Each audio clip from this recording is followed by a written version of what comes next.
Go. Hi, my name is Laura Lee Barron, and I am the UNISERV rep for the Lake Washington Education Association, as the previous employee, Katie Bishop, has moved to Virginia. Thank you for joining us today. The purpose of this video is to verbally walk you through the 19-page letter of understanding regarding K-1 return to in-person instruction. The 2 through 5 is still being negotiated.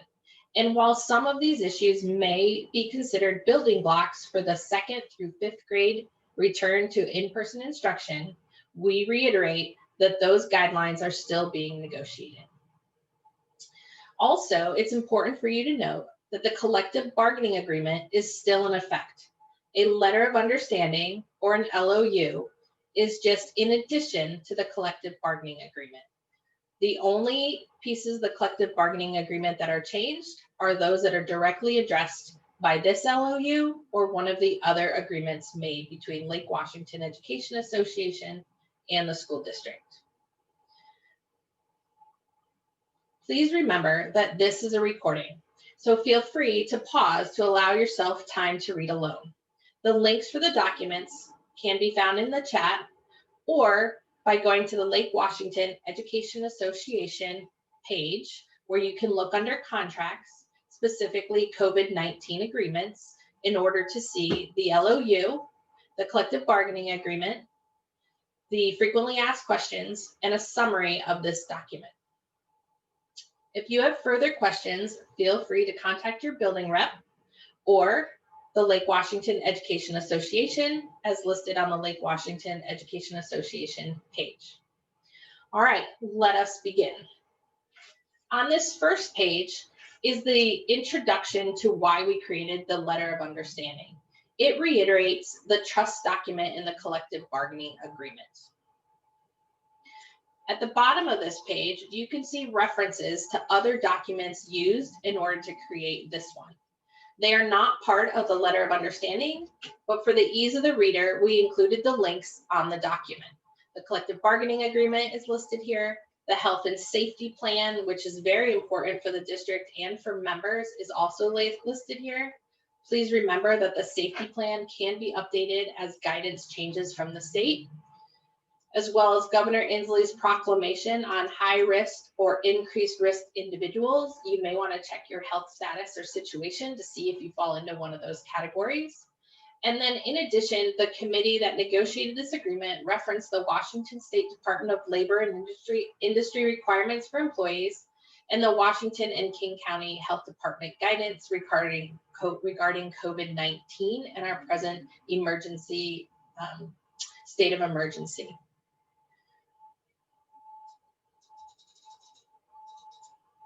Part 1 regards the kindergarten first grade instructional model.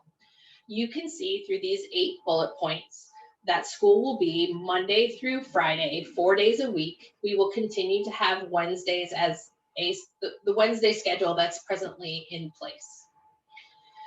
Students will return to school for 3.5 hours. There will be no breakfast or lunch physically served. However, they'll be able to grab and go both their lunch and their breakfast for the following day. Teachers will continue to receive their 75 minutes of planning time per day for a total of 480 minutes per week. And then March 17th, April 14th, and May 12th are set aside simply as planning days. In the past, those days also had some other obligations to the building, but these will be complete planning days for kindergarten and first grade. In the afternoons, instructors will be expected to do 60 minutes of synchronous teacher-directed small group time. This will also be when students receive services for personal situations like special ed or resource. K-1 teachers will not be required to broadcast live stream while teaching. We want you to note in number 7 that once you have completed your instructional obligations for the 3.5 hours, teachers may continue to work from the building or may return to their home if they feel like that's a safer location. We do not have a location for teachers to eat lunch, as teachers coming together or congregating is highly discouraged. We also discourage you from eating in your room, as we're trying to maintain that as the safest place for everyone, and therefore you're encouraged to eat somewhere else.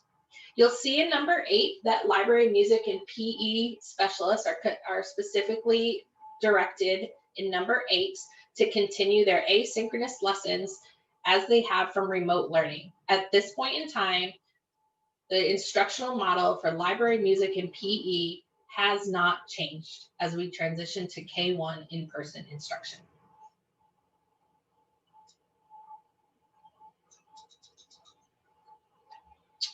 In section B, it talks about the transition from remote to in-person and sets aside time in order to make that happen. You can see that there's building time to have a meeting so that the building principal and administration can discuss how this transition is going to happen. It's allocated 2 hours. If it takes longer than 2 hours, the building budget should pay for teachers to be compensated. You can see that here. In addition, K-1 teachers, all K-1 classroom teachers, not including specialists, will receive January 22nd, 25th, 26th, 27th, and 28th as preparation days for the transition. During those 5 days, this following section sets aside how that time is allocated. You will see that most of the time is planning and preparation, with some time for training on health and safety, sometimes for meetings, some time for collaboration, and conversation with your colleagues. It's important to note that most people may have differing class rosters than you've had for the first semester. As we wait for families to choose whether their children will be in person or remote, we can expect that there will be changes. Both the remote instructor may receive changes to their class list, and the in-person instructor may receive changes to their classes.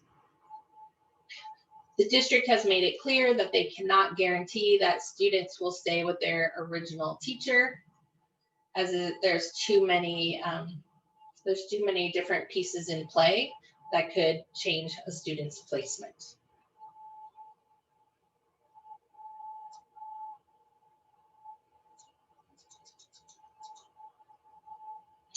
During this time, specialists are expected to continue their asynchronous work. Teachers are not expected to do synchronous or asynchronous work. Instead, the district will provide asynchronous work for K-1 learners, mostly about health and safety and how to do school in the new environment. So those 5 days are set aside where teachers do not have to be interacting with families or students. Please note that if a teacher has to keep shifting from remote to in-person, there's an opportunity for compensation. Also, if people have to move rooms, there's an opportunity for compensation. If you're asked to pack up your room, there's an opportunity for compensation. On number 5, it points out that Thursday, February 4th and February 5th will focus on connections with students. Those are the first 2 days that students return to in-person instruction. Connections means that teachers will focus on how to do school. Hand washing, hygiene, snack time, how to get from the bus to the classroom, attestations, how to pack up, how to get to know you, those sorts of things, and not necessarily content regarding academics.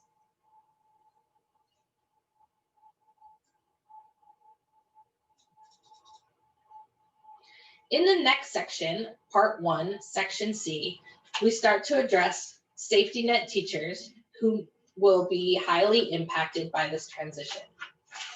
The district has decided to move some safety net teachers, approximately 30 safety net teachers, into the kindergarten and first grade classrooms in order to address the 15 student limit for an in-person class. People have asked what that means for remote instructors. Remote instructors will continue to have the class sizes agreed to in the collective bargaining agreement. If there are overloads, teachers will be compensated as originally stated in the collective bargaining agreement. However, in-person classes cannot exceed 15 for the duration of this agreement, which is June 30th, 2021. Once safety net teachers are identified as transitioning to kindergarten and first grade, they will immediately stop serving the needs that they are presently serving and work on curriculum and learning and planning to make the transition. We don't know when they will receive that information, as that is the district's responsibility.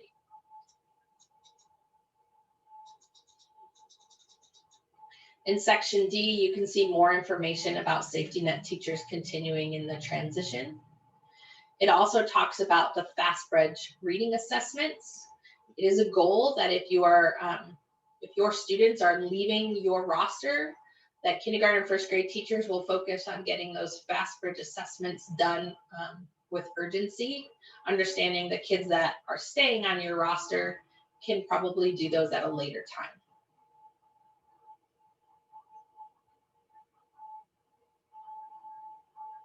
Say safety net teachers also receive the 5 days of planning instruction.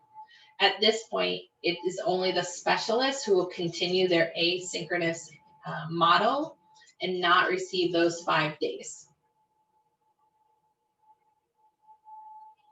Again, anytime you're transitioning, you will not be required to do asynchronous work. The district will take over connecting with students to handle that asynchronous work while the teacher works on transitioning to their new assignment. You can see the detailed hours listed here. In section E, we switch from safety net teachers to English learner teachers and their expectations during the transition.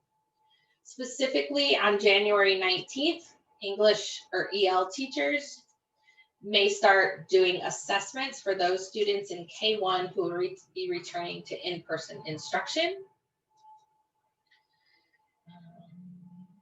EL program will work with identified teachers to develop and implement supports for these students. And EL teachers will also receive the 5 days to plan instruction, collaborate with English language learners, safety net, and general education. Those 5 days will not be January 22nd, 25th, 26th. They're not the same 5 days because we might be doing testing on those days, but you will receive 5 days to plan and instruct and collaborate. They'll just be a different 5 days. And again, you do not need to provide services during that time, as that time is set aside for EL teachers to provide, to plan, instruct, and collaborate. You can see the time defined further here below. There's a section specifically on the assessment.